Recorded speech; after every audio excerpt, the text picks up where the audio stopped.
Welcome back to the Breakroom, everybody. Loki Season 2 is a little over a month away. Can you believe it? Beginning of October. And we have a lot of thoughts about some of the rumors swirling around the series and the future of Loki. Joining me today to go over some of those rumors are Brandon Barrick. Hey, for all time, always. For all time, always. When his hair's down, he's got a little bit of a Huddleston resemblance. That's what they always say. And then, We don't know. I don't know. And Tommy Bechtold. Hi, everyone. Let's have some fun. Yes. Oh. Fresh off his episode 2, Loki season 1 rewatch. Yeah, listen, it's been a great work. Great work. It's been a great week. work, Tommy. It's been a great week. First we did Loki, then we did Ahsoka. And we'll be continuing to do both of those. Yeah. When can folks, if folks want to watch your instant reaction for Ahsoka episode 3, Yeah. they can show up. Yeah, 6 p.m. next Tuesday. I'll be on the couch, right? Is that right, John? 6 p.m., sometimes 6:05 sharp. Pacific time. Hop on PT. Twitch. Hop on Twitch And join the fun. You know, we'll get rude with it. We're not afraid to say things that the other channels won't say because, again, we're not endorsing these projects. We're not promoting. We're reacting. We're editorializing. So if I want to say something like, I think that droid is unfuckable, I can. I would rather hear which droids. By the way, fuckable. right before I got here, my mom was like, I'm going to tune in today. And I've already ruined it. Sorry. Thomas, I'm going to tune in today. It's Sorry, gonna be a Mom. Good show. Sorry, Mommy. Hello, Tommy's mom.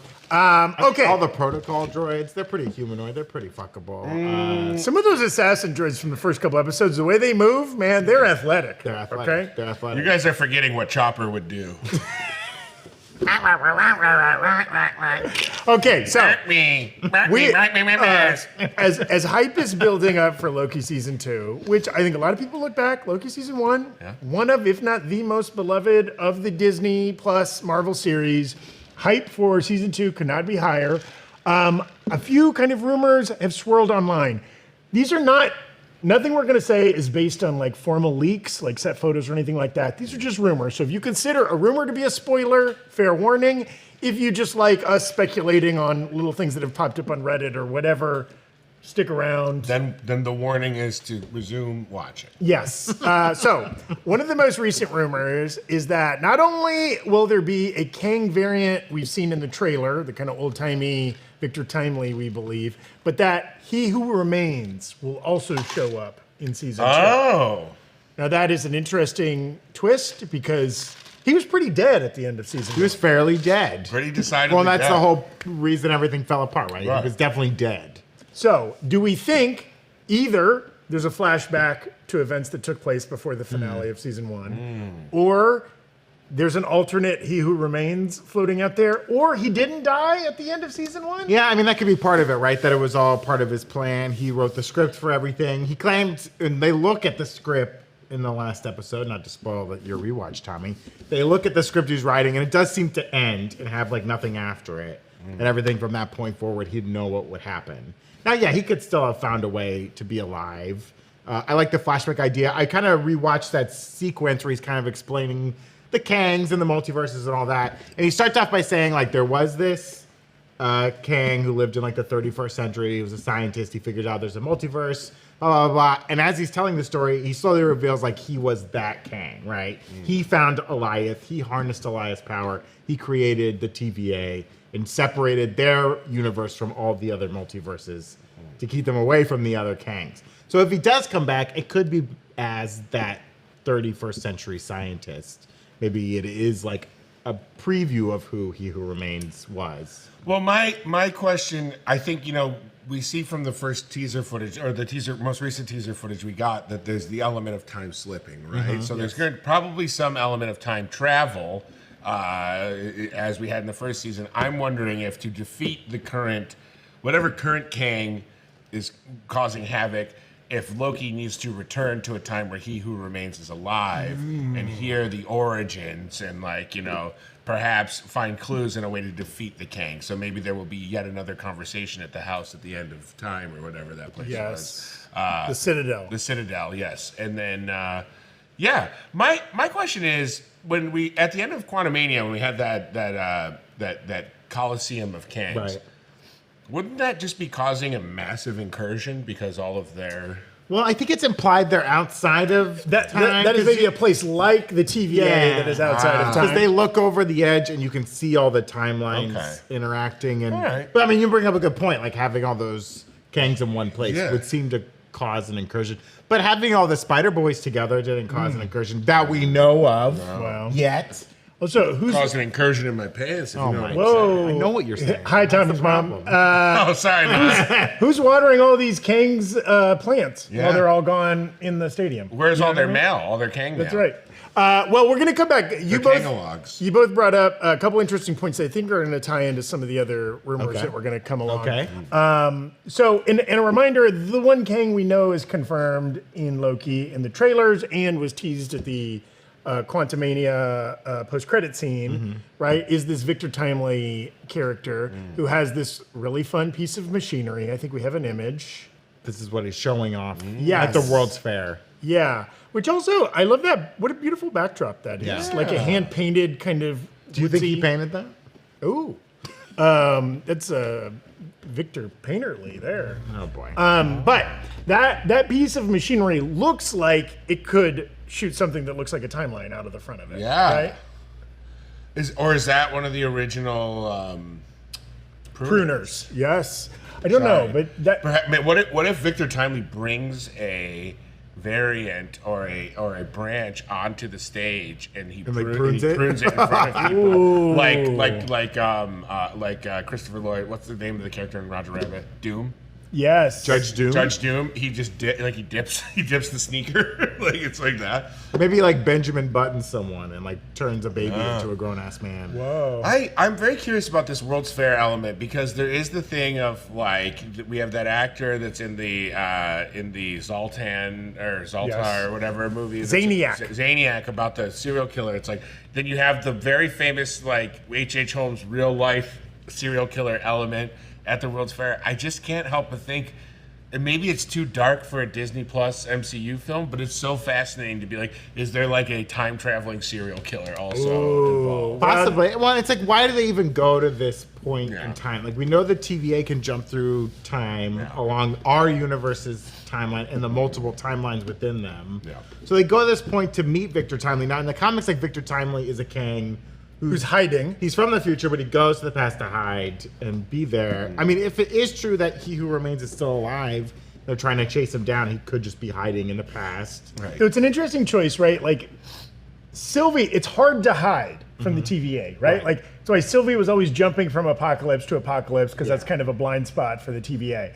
That is not an apocalypse like 1900 World's Fair, right? Like he's kind of hiding in plain sight. Right. So yeah, it will be interesting to find out what Victor Timely in this series, what his whole deal is, why he's there, what they discover when they go to find him. No, in the comics, am I wrong? Victor Timely is not a villain though in the comics, right? He's like one of the more benevolent Kangs. Well, I think it's just that all Kangs ultimately break bad at some point. Yeah. He just hasn't quite yet. Yeah, I think he's hiding in is it Timely, Wisconsin? Is like the little town. Don't he's name hiding it that if you're gonna hide Wow.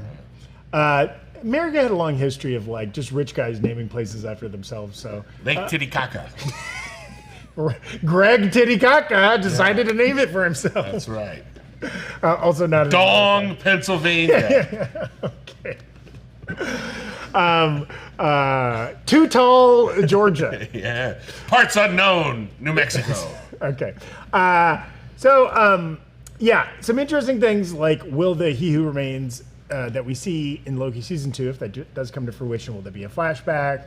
Will that be like maybe the Victor Timely character bouncing around? We'll find out. Second rumor, most of this series or a lot of this series is potentially set during the blip. We got some new images during the trailer, or a particular image. I think we have it here, right? The old jet ski shop. Loki kind of time slips into in front of this, and then time slips into the same location, but during the 70s, right? And there's been some speculation that that particular jet ski shop is taking place during the blip. Well, why? What about that? Is it just the lack of people there, or what? I think it was just like a rumor that was online that a scooper was trying to say like this particular sequence takes place during the blip, because we know the MCU loves to explore moments during the blip. Eric put out a video a couple weeks ago looking at all the scenes that we've already seen that take place during the blip. I mean, it's 5 years. It's a long time. Yep. Right. People are still going to buy jet skis. How do they get people to work at this jet ski factory? I don't know. Listen, if they're going to support groups, that means they're also partying. That's true. That's how they found out there's whales in the Hudson, because they were ramping off their backs on the jet ski. We all deal with grief in our own way. Yeah, what is grief if not jet skis perseverance? That's true. Also, if you haven't been on a jet ski in the last couple of years, safely do it. There's nothing like getting one of those babies between your legs. Safely. I've not been on a jet ski in a long time. Come on down to Rochester, New York. We'll go to my dad's house. We'll jet ski on the lake as long as it's calm. He doesn't like when we go out and it's too choppy. It's dangerous. If the rumor is true that some of Loki takes place during the blip, Yeah. right? Perhaps Loki is time slipping and ends up here, right, during the blip. Like accidentally. But could there be like other reasons? You pointed out like Marvel just loves to explore what was happening during the blip. Could there be a reason he needs to go there, or he gets sucked into? Was there? the blip considered an apocalyptic event? Is that a place where he could hide potentially? Yes, but it doesn't end the war. Well, Yeah, I don't know. Because part of the reason they had a Because hard time. Pompeii was considered an apocalyptic Right, event. but it That doesn't just end the ended world. That's a good point. in Italy. There's just so much chaos, they don't know what's going on. I mean, if the idea that like Mobius as a human came from this point in time, he was a jet ski salesman. That's why he loves jet skis so much and always talking about how great they are, because that's like the weird kind of memory he still has, especially if he is a person who like lived during the blip, potentially lost family members, and like just really focused on like jet skis and selling jet skis to people, really focused on his commission, getting his sales numbers up, really nailing it. And then he gets pruned and like reformatted to work for the TVA. Deep down in his soul, he's like, jet skis bring me happiness, and I don't know why. It's because it was big sales, big commish. Yeah, and get they're that fun. Applebee's gift card. You know what? If you sell jet skis, probably a reward for selling a lot of jet skis is like the best jet ski. Ooh. You don't think after a day of selling jet skis, you don't want to go? I don't home think and be there's on a jet anything ski? that could make me tire of jet skis short of a jet ski taking something dear to me. My wife. Or I was gonna say, you jet ski? Her name was Sharon. She loved the open seas. Oh, But one thing she didn't understand was speed kills. it was a little choppy that day. Wow. Well, then my dad wouldn't have let her out because he shuts the dock down when it's too choppy. Can't go out when it's choppy. I like this idea. I also wonder, could there be? It's not one of the rumors we're going to talk about, but like, there's been some hints that like part of Loki season 2 could be kind of a getting the team back together. Maybe they go to the 1890s to get Renslayer. They got to go to during the blip to get Mobius, right? Who we've seen Like Hunter B-15. yes, in some kind of period costume. Right. So like maybe that's part of it. Yeah, but it is weird because when he came back after killing He Who Remains, they were there. Like Yeah. Mobius was there, Hunter B-15 was there. I just had a sickening thought. Okay. What if the serial killer is taking out the real main timeline versions of people? So Loki is chasing someone save them. to the water sports shop because the actual John Mobius, who has not been pruned and is not a variant working for the TVA, the main sacred timeline John Mobius, who's obeying the laws of the sacred timeline, is in danger. Ooh, I like that. Let's come back to, because I think there's something to this serial killer. If you kill like the prime, Or even just, maybe he's not a serial killer, maybe he's just like an assassin. Yeah, I think that's like, a little more could Disney be friendly. killing in the pruning sense, right? It's not as gory to prune somebody out of existence. Pruning in the name of butter. Yeah. That's Some of those that prune crosses are the same that work TVA forces. Yes. So another rumor that's kind of out there is that, and we've kind of theorized about this in the past, right? We see the footage in the trailer of Mobius kind of putting on the deep sea diver helmet that OB helps him repair, and then going out. I think we have the image of the kind of the patched up, frayed timeline. Yes. And we've kind of learned that This is called the Time Loom, Ooh. the thing that fixes the timeline. Yeah. And so that part of maybe the call to action of this series is that Loki and Mobius have to work together to repair the sacred timeline that was all thrown out of sorts after the events of season 1. Seems plausible? Yeah, it does seem plausible. I don't know why they want to fix the sacred timeline necessarily. I mean, I guess at the end of episode 6 of season 1, Loki doesn't want to kill He Who Remains, but Sylvie does. Yeah. Like, she purposely pushes him out of a time door to get him out of there and then kills He Who Remains. And Loki was very much, didn't seem to want to do that because he knew it would create this chaos. But in theory, like, every other multiverse doesn't have this going on. They just have timelines crossing and they have problems. So, and we're relying on, like, He Who Remains for everything we know about, like, the sacred timeline and whether or not it's important or needs to be maintained. Because he was just doing it to hide. And maybe whatever Kang came in to take over the TVA is trying to repair it because he realizes if I fix this thing, I can hide here now. I can be He Who Remains and stick around. And maybe he's tasking the TVA to go out there and fix it, even though it doesn't really need to be fixed. I don't know. Yeah, I like this idea. I also, generally in episodic television or limited series like Loki, right? There's an overarching problem.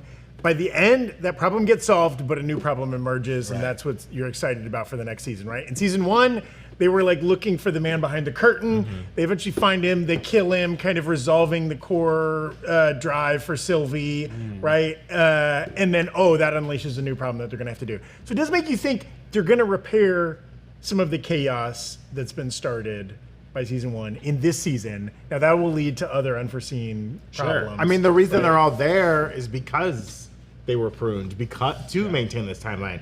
So, like, they should be railing against the sacred timeline. Do you think that by the end of season 2, the TVA still exists? I think. Well, does the show Loki get a season 3 without a TVA, or are we now just back into an MCU like movies territory with that character? Like, the character seems to exist for the purpose of explaining the TVA. I mean, not this version of the character seems to exist as a device to introduce the TVA and Kang and all of those things in its initial season. I wonder if it's kind of like where Westworld fell off, was like once they weren't in Westworld anymore, it was like, why do I care now? Now this is just a dystopian futuristic This is just show. World. Yeah, and it's also just a dystopian show about like AI and robotics, which is plenty fine and fun, but it's not the conceit of Westworld, which is here's a fantasy land where the rich can do horrible things to androids and an exploration of humanity. I think Loki as a TV show without the TVA to me doesn't work, but I don't. But I'm also not a TV writer. But I think there's something there. I also think it's advantageous to Marvel to just, whether they want to do more seasons of Loki or not, just to have the TVA out there. Yeah. Should some other character's storyline need to overlap with them? Well, if they ever want Mobius or somebody to show up in a the post-credit rumors are in scene. Deadpool that there's TVA agents, right? Yes. Matthew McFadyen's character is rumored to be a TVA agent. Yep. So you presume the TVA still exists. Now, whether or not Loki has any need to be involved, I mean, perhaps his existence as a variant only can be justified if there is a TVA, because otherwise someone in the TVA who's not as benevolent as Mobius would just prove. Well, and to answer your question too, Zach, if they want to keep this show going, I think you could keep a TVA around. They seem to exist in the comics in perpetuity. Like, the resolution of season 2 might be that Loki's in charge of it now. Because he's a Loki that, in theory, doesn't fit back into 616 MCU. Or that Loki's dead. Yes. You could bring him back, yes, but that's like a little too safe. What if I'd say even- you leave him out there, let him be in charge of the TVA, or let him be in charge of, like, the Magic Academy that they did in the comic books or something like that. That's a good one. What even Renslayer and Mobius kind of make that love subtext into a context, and they kind of team up to run the TVA. run the TVA. I don't know. What if they become the new time council. It's Renslayer, Loki, The Time and Mobius. Lords. Are the That's three it. heads of the? I love that. Like that's the closing shot of season 2 is them as giant statues. Ooh. But then they're just jet skiing. They have animatronics of themselves in there, and they're just out jet skiing in the pond. Ripping it up, nice and calm on the water today. Real quick before we move on to some other rumors, we want to plug. Tommy and I, pardon me, are wearing some new Nerd Riot Dodge Shop designs inspired by the. This is a little Sabine Wren inspired design inspired by Ahsoka, and Tommy's got one of our sports line. I've got another one here. Guys, football season is nigh. Okay, Jets great Corey Davis just retired from the NFL at age 28 after taking $52 million from the Jets. One of the ultimate grifts from one of the worst franchises around. Football season is near. We've got all these babies in ringer tee variations. Yes. You know, the classic stripes you've seen in all your old Notre Dame win one for the Gipper biopics. They look great. I have one in maroon that I love. I treasure. I'm currently trying desperately to get back on the merch Slack channel so that I can beg the other Tommy. Is he still with us? He is. To send me some more of these shirts because they're so comfy and they make my body feel so masculine. Ooh. Masculine. Can you define that? What does it mean to feel your body feel so masculine? Well, it's just like whenever I wear one of these shirts, when I get into my four-door sedan, I imagine it's a truck. Oh, okay. I also have the urge to jump on a horse and break its will. I want to take animals and trap them via cages and then take their hides and mount them on my wall. I've been eating 32-ounce porterhouses every night when I wear these shirts. My blood pressure is through the roof. That's 2 pounds of beef. Last night I medically died for 2 minutes and came back to life only when a male doctor resurrected me. Oh, okay. Resurrected you. I went to a Jiffy Lube and a woman tried to change my oil and I took the hose out of her hand and said, I'll be the judge of that. My car is now unrunnable. That's what these shirts will do for you. Unrunnable. That about sums it up. Where can you find these great shirts? Nerd I don't know, Riot. Target or something? Nerd Riot. Oh, no, Shop. nerdriot.shop. And guess what? Nerdriot.shop. Every penny that you spend on these shirts goes away from the greedy Disney Corporation and into the pockets of the greedy new Rockstars Corporation. That's right.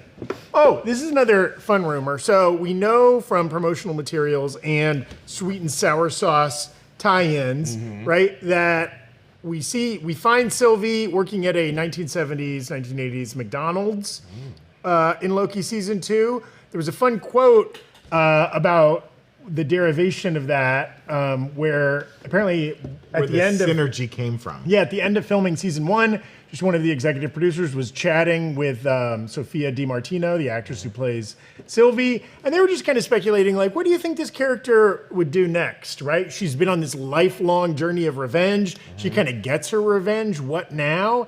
And Sophia DiMartino kind of jokingly said, well, she's probably hungry. But also they were saying, because this character, the Sylvie character, didn't really have a childhood from like a very young age, kind of out on her own, on the run. And so like something that kind of encapsulates both childhood nostalgia. How many of us had birthday parties at McDonald's or looked forward to those Happy Meals or whatever?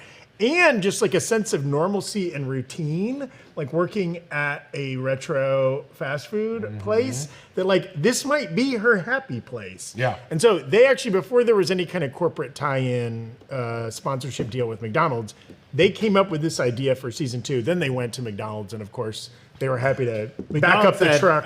Yes, please. Yeah. We'd love to be a part of your MCU show. But I will say, like, that there is so much truth to that, right? Like, McDonald's is like, for whatever reason, it's kind of, it's interlocked with your childhood. Like, we're conditioned via commercials as kids, like, I want that Happy Meal toy. Yes. And they also, it's kind of like a weirdly meta thing of like, this is a Disney and Marvel thing that would, you know, maybe the Disney Plus shows don't have as many Happy Meal toys, but Disney and McDonald's, long-lasting partnership that, you know, one of the reasons I think there was a movie not that long ago that like they were like contemplating shelving, but they had already bought the toys. I was listening to something about that. They had to make the movie. Oh, it was Emperor's New Groove. This is not recent. This is a 20-year-old movie, but they were saying they couldn't break the full story for Emperor's New Groove this is why it ended up. That's why that movie just ended up being kind of a series of like comedic bits and like funny setups rather than like a fully fleshed out story. But the reason they couldn't scrap the movie entirely was because they had already bought the toys for McDonald's to put out, and that's an incredibly expensive thing to go back on. Like McDonald's isn't like you've already paid that money to like have them put a little whatever llama in every Happy Meal. So yeah, I don't know. That meandering point is just to say McDonald's and these huge franchises have been synonymous forever. There's a long storied history of McDonald's in the Disney Corporation. Defunct Land, a great YouTube channel out there, did a great long kind of essay about their long history. McDonald's was trying to get into Disney forever, like trying to break in. And I think like both Walt and Ray Kroc had like a shared history through like World War I or something like something bizarre like that, where they like met there, and then like Roy just kept bugging Walt to be like, hey, can I get involved in the park somehow? They did get involved. They had a falling out after a little while. Because there used to be McDonald's in the park, didn't there? There were McDonald's in the park. In like Disneyland, they had like a little wagon that sold like French fries and stuff like that. They had them at Disney World. Then they had like a falling out. After like Super Size Me, it kind of changed the game. And Disney didn't want to be associated with McDonald's anymore. And that led to McDonald's going to like, or Disney going to Burger King, and Burger King selling the McDonald's Disney toys for a while. Whoa. A whole long history of it. So but now they're back together. Nothing beat those Shrek cups though. So sorry, Disney. Those Shrek glasses, still got a few of them at my mom's house intact. Okay. Wow. When's the last time you thought about a Shrek? You're gonna. Are they better than the Batman Forever glass cups? Oh, those were with the handle. Well, they were similarly glass made. Yeah. You best start believing in Shrek stories, Miss Swan, because you're in one. Okay. So while we're talking McDonald's, so in the trailer, and we have an image of this, right? Mobius shows up to what we think is the McDonald's with this character who we know from the trailer is the actor in the Zaniac film that they kind of go back to the 70s to apprehend, 70s or 80s, and they apprehend him. So there's a rumor out that character, what was his name? He has a great name, like something Stone or Rock or something like that. Oh yeah, it's like Matthew something. The character's name, but that he is a rogue. Matthew Shaw?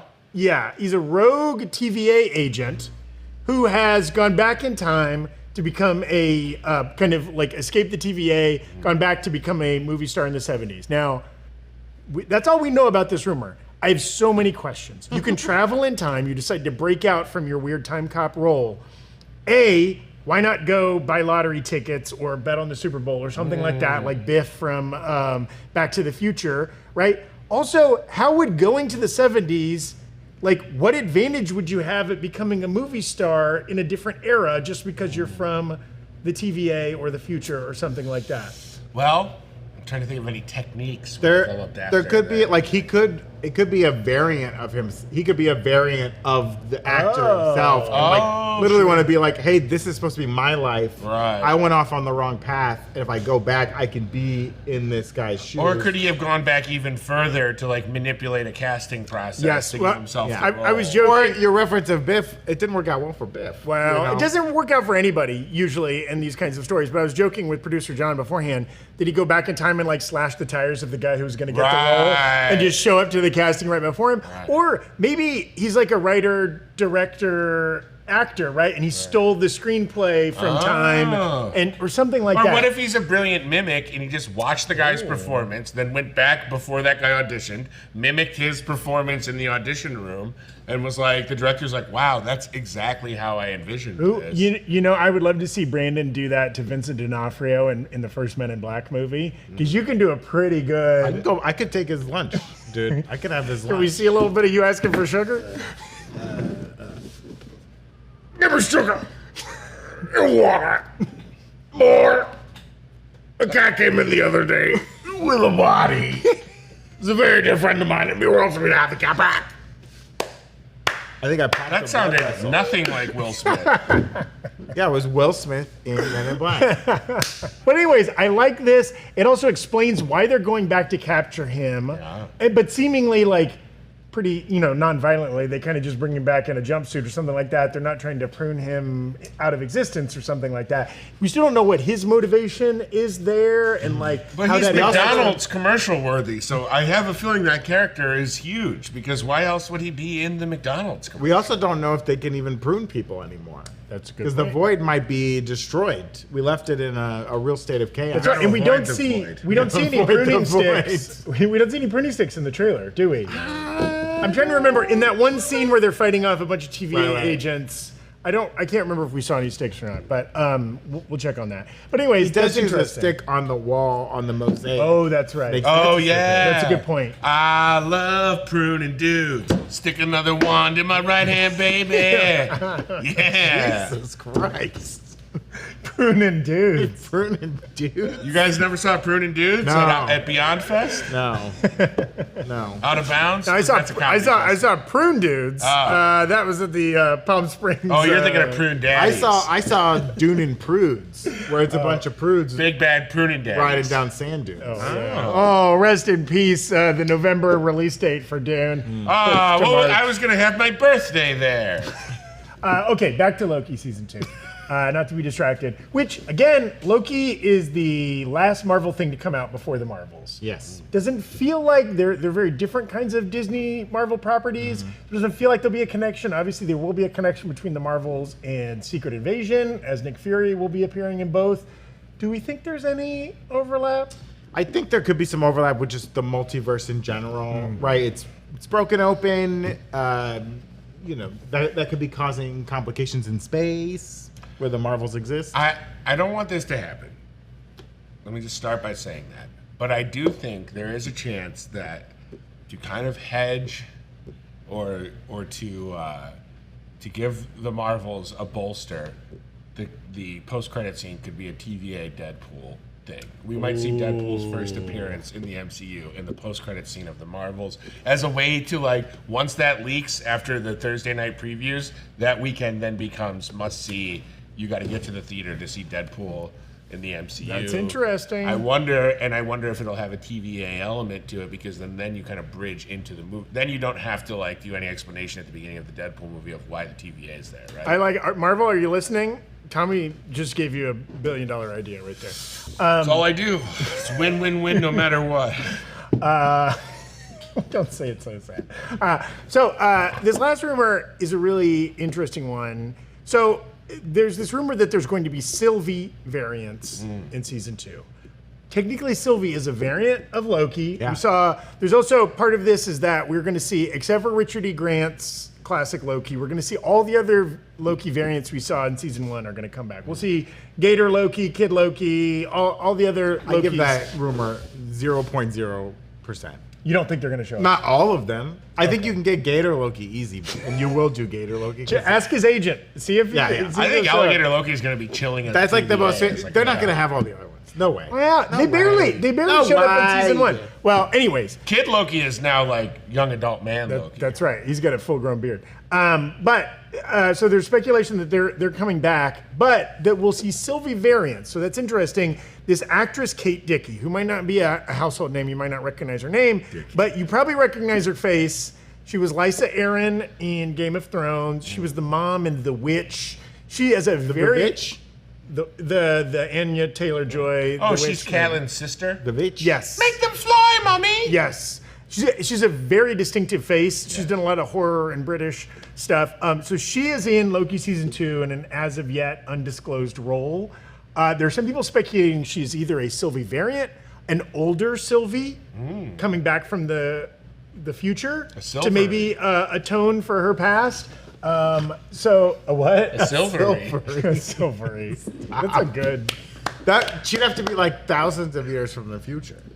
Yeah, because Asgardians Sylvie's don't an age very Asgardian. fast, right? Hello, Sylvie, it's me, So I guess- Sylvie. What? I need the prune daddies. Is Sylvie still the daughter of an ice giant? Oh. Like normal Loki? Yeah. Is that Good question. Do we know? I don't know. If you know in the chat, please ping John. Let him know. Ping John. Because I don't know. Ping Jong-un? I don't remember if she said that if she was also a frost giant, or if that's just. All Loki All Lokis are have a similar background. I think all Lokis are rectangles, but not all rectangles are Loki. That's right. Because also, can Gator Loki be half of a frost they're a giant? frost giant Alligators. reptile. Well, I don't think it would be an alligator. I think because like Thor's a frog, right? Loki's an alligator. So then maybe he's like the son of some other weird reptile. A chameleon Komodo and dragon. yeah. So yeah, and kind of coming back to what Tommy was saying earlier, there's been some speculation that Loki is going to show up in Deadpool 3, right? It feels like there's a lot of potential overlap. There's all these rumors that, the TVA is going to be in Deadpool 3. But also Loki?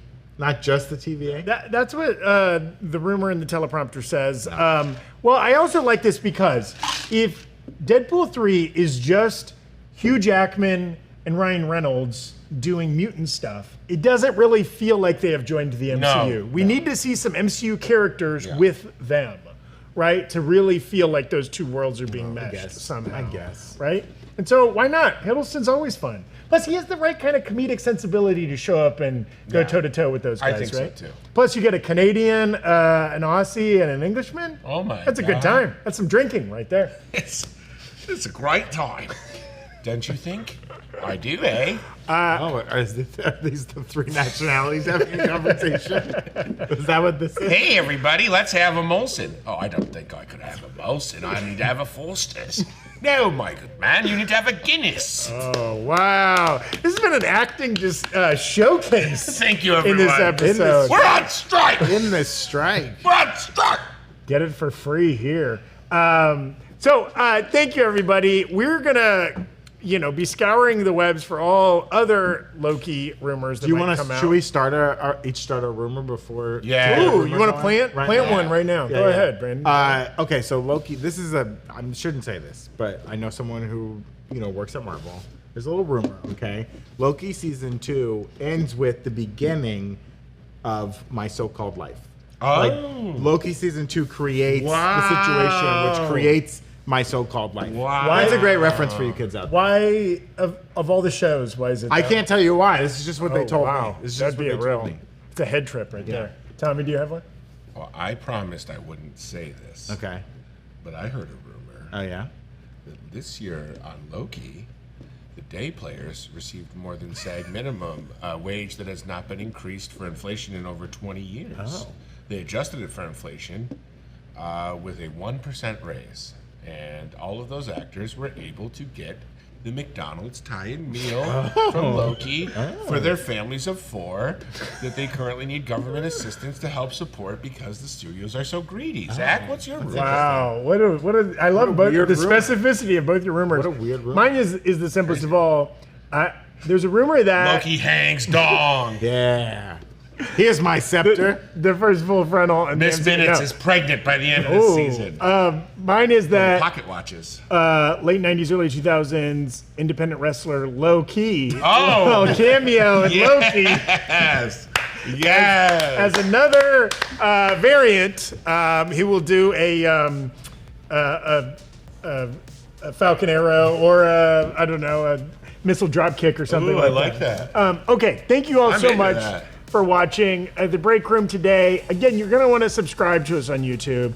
Keep watching Tommy and John's Loki Season 1 rewatch, and stick around to see Tommy and some other familiar faces for Wookiee Leaks, all Ahsoka season long. Ahsoka. And if you're not already watching us on Twitch, you should be, because right now we're going to stick around and answer some viewer questions. You can get that kind of content if you watch every day, 3 p.m. Extra Pacific. stuff for our Twitch people. Yeah. A little bonus. Yeah. But thank you so much for watching, and have a great day, everybody. Bye. Thanks, guys.